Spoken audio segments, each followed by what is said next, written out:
पर कलयुग वो भी डाउन है और टीएजी अब आती हुई उनकी ये थर्ड पार्टी।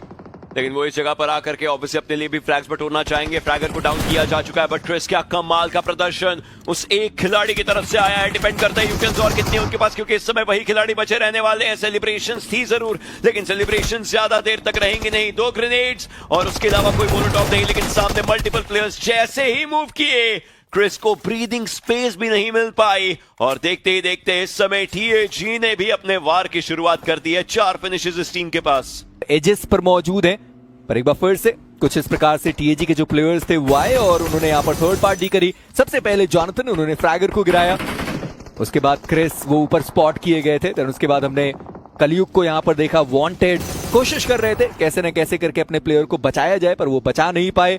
और जैसे हम कह भी रहे हैं, और कहीं से भी मैचेस उनके बढ़िया नहीं चल रहे। और ये राइट नेशन के प्लेयर्स सामने की तरफ को आए जरूर थे, लेकिन हर्ष को भी डैमेज काफी ज्यादा दिया जा चुका है। इनफैक्ट हाइड्रो को टेक डाउन किया जा चुका है। मल्टीपल प्लेयर्स राइट नेशन के बैकएंड से इनको ये समझना पड़ेगा कि और भी खिलाड़ी हो सकते हैं। जेली वो भी मूव करना चाहते हैं आगे। जॉनथन ने एक प्लेयर को डाउन किया और कंफर्मेशन भी निकाला। राइट नेशन पर जितना प्रेशर आ रहा है इस पूरी फाइट में, टीएजी के ऊपर भी उतना प्रेशर है। प्लेयर्स को स्पॉट करना है, टेक डाउन करना है। एक खिलाड़ी जॉनथन ने डाउन किया और वो खात्मा करके वापस दूसरे का इंफॉर्मेशन लेकर के आए हैं। बट आखिरी 22 गोलियां बची हैं इस खिलाड़ी के पास। इनको बैकअप की सख्त दरकार रहेगी, वो जरूरत रहेगी, और वो बैकअप इनका आ चुका है हर्ष के नाम से और बाकी प्लेयर्स भी। लेकिन इस समय पंख, क्या वो कुछ कर पाएंगे? उनकी खुद की एचपी कम है, इंस्टेंटली टेक डाउन किया जा सकता है उन्हें। एंड इसी चीज पर सोने पे सुहागा, बैक एंड से जोन भी आ रहा था। जी हाँ, हर्ष थे जिन्होंने पंख को एलिमिनेट किया है। जॉनथन, उनके पास वो जो 6 फिनिशेस हैं वो आ चुके हैं, पर गर्ल्स थोड़े बहुत रोके जा सके।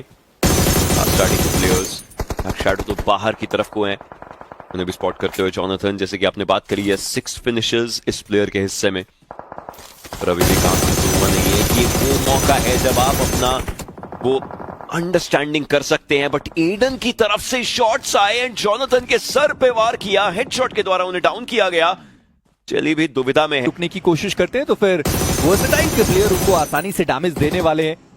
जली आगे खिलाड़ी पहुंच तो गया, पर स्पोर्ट सोशल वो सीधा जली के ऊपर चार्ज करते हुए आपको नजर आएंगे। और जैसे मैं कह भी रहा था कि वो रेंज उतना ज्यादा बेहतर है भी नहीं। मैनी जोड, उन्होंने जली को यहाँ पर गिरा, वो भी यहाँ पर डाउन हो गए। मैनी जोड, वो प्लेयर अभी भी अपने आप को बचाता हुआ, पर ज्यादा देर तक नहीं। पर टीएजी पूरा पाव उनके पास मौका था, पर वो यहाँ पर रश करने के लिए नहीं आए। और जॉनथन स्मोक के अंदर लेंस के वो precise spray, Jonathan down. Revival की एक बार फिर से जरूरत। Looking through the eyes of the lens, क्या कमाल का वो स्प्रे गया है। जली चलिए उनको तो पैरों पर खड़ा किया गया, लेकिन अब जॉनथन की बारी रहेगी। हालांकि ये जो ग्रेनेड्स आ रहे हैं, क्या ये पर टीएजी ग्रेनेड्स अभी भी उनके पास बचे रहने वाले। हर्ष 2 ग्रेनेड के साथ बढ़िया ग्रेनेड, और लेंस वो यहाँ पर डाउन। पर मैक्सियोसो उनका भी ग्रेनेड करने वाले हैं, वो उनका भी ग्रेनेड वहां पर आया, पर डिस्टेंस वो ट्रैवल नहीं कर पाया। पर हर्ष का एक और ग्रेनेड और लेंस, इस बार एडन उनको बचा नहीं पाए। पर टीएजी अभी भी अपने 3 प्लेयर्स के साथ है, पर एडन सपाट जमीन देखने को आपको दूर दूर तक मिलेगी। फाइट्स करी जा सकती हैं, बट एडन ने क्लोज आकर के जो खुद को रखा हुआ था, उन्होंने जेली को एक और बार नॉक किया है। शायद एडन आगे जाना चाहते हैं। Will this be the move? अभी के लिए खुद को वापस से पीछे रखते हुए ये साइड के हेस्टैक के एरिया पर आ चुके हैं। ऐसे में हनी के ऊपर आया जा सकता है, लेकिन यहां पर भी एक रश होता हुआ जो बहुत समय से नहीं हो पाया था। एडन अब आगे की तरफ को आ चुके, 41 गोलियां उनके पास, लेकिन वेस्ट पूरी डैमेज है। वो उठना चाहते थे, लेकिन उसी के अंदर जॉनथन उनको टेक डाउन करेंगे और साथ ही ये ट्रेड आता हुआ जॉनथन मूव आउट करना चाहते हैं, नहीं कर पाएंगे। ट्रॉय तमिलियन इस फाइट के अंदर सर्वश्रेष्ठ से जरूर बनी है, लेकिन पिक्चर अभी भी बाकी है। इस तो सोशल को अंदाजा तक नहीं कि सोमनाथ यहाँ पे, और सोमनाथ बड़ा झटका देते हुए बैड ऑफ को डाउन किया। फ्लैग कंफर्म तो कर दिया, एक और प्लेयर को सोमनाथ ने डाउन कर दिया। This is amazing. Seat change करके दूसरी तरफ से वो बाहर आए, बट स्मोक के अंदर किसी को स्पॉट करना इतना आसान नहीं। बट स्नो जॉर्ज सही समय की जो एज का वैसा कुछ पुल ऑफ कर पाएंगे। पर साथ ही साथ टीएजी की जो एंट्री है वो भी इस फाइट के अंदर अब होती हुई नजर आ रही है। दूसरी तरफ राइजिंग और उनकी ओपोनेंट भी एक दूसरे के सामने, जोएश के बिल्कुल सामने आगे जली जॉनथन, उनको भी डाउन किया गया। टीएजी ये आप आखिर करना क्या चाह रहे हैं? इतने ओपन एरियाज में वो प्लेयर आए, शायद वो इंटेल की कमी या खराब प्रदर्शन, आप कुछ भी कहिए, पर टीएजी अभी के लिए बैकफुट पर, और जितनी तारीफ की जाए K9 की उतनी कम रहेगी। बैक टू बैक टीम्स उनके ऊपर आ रही है और क्या शानदार रेजिस्टेंस वो प्रोवाइड कर रहे हैं। टू बैक वो शॉर्ट कनेक्शंस करे और क्या एडन वहां पे एक 1v3 करके गया, I am not sure about it, पर बेहतरीन प्रदर्शन करके दिखाया है उन्होंने। जी राइट नेशन ने वहां पे एडन को फिर भी डाउन किया, बट राइट नेशन बैकफुट पे वो भी जा सकते हैं। टीएजी लगातार स्प्रेज यहाँ पे आते हुए हाइड्रो बहुत डैमेज दिया उन्होंने वहां पे, बट जोन के बाहर इतनी कम एचपी के बाद यहाँ पे स्नोज आ गए। ने पहले भी कई बार क्लचेस किए अपनी टीम के लिए, बट इस बार बहुत जरूरी है वो सही समय पे वो क्लच करें और हाइड्रो पोजिशनिंग सही साबित हुई। डॉलर बिल्कुल ओपन में यहाँ पे स्पॉट हुए, हर्ष को भी डैमेज दिया, but hydro takes another one down. अब पंक हैं जो अकेले हैं और वो पीछे जाते नजर आ रहे हैं हमको। और साथ ही साथ जो फर्स्ट एड है वो भी हाइड्रो के खत्म हो चुके हैं, पर ये बढ़िया तरीके से इस पोजीशन से फाइट ली गई है टीएजी के द्वारा। हाइड्रो हर्ष की ये जोड़ी बढ़िया साबित हुई।